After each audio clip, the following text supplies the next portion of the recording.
না,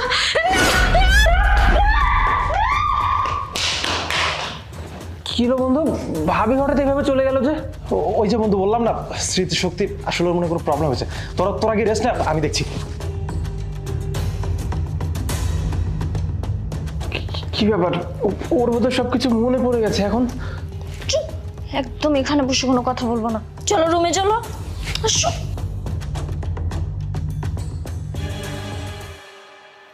এই, তুমি ওকে মারো নাই? তুমি বুঝতেছো এই আপুরটা কত বড় একটা কাল আমাদের জীবনে।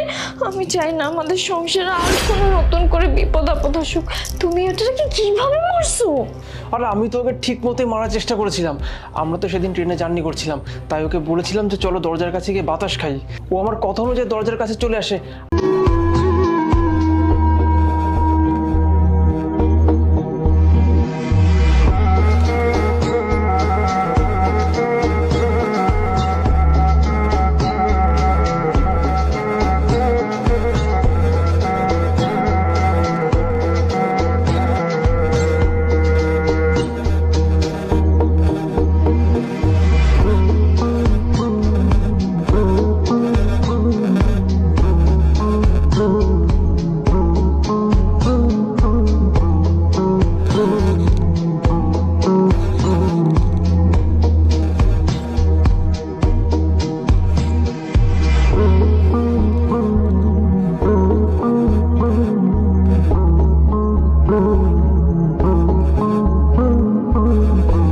बिना तेरे ना एक पल हो, न बिन तेरे कभी कल हो।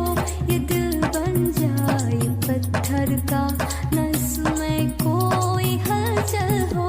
सनम पे हाँ, इश्क पे हाँ, मिटा।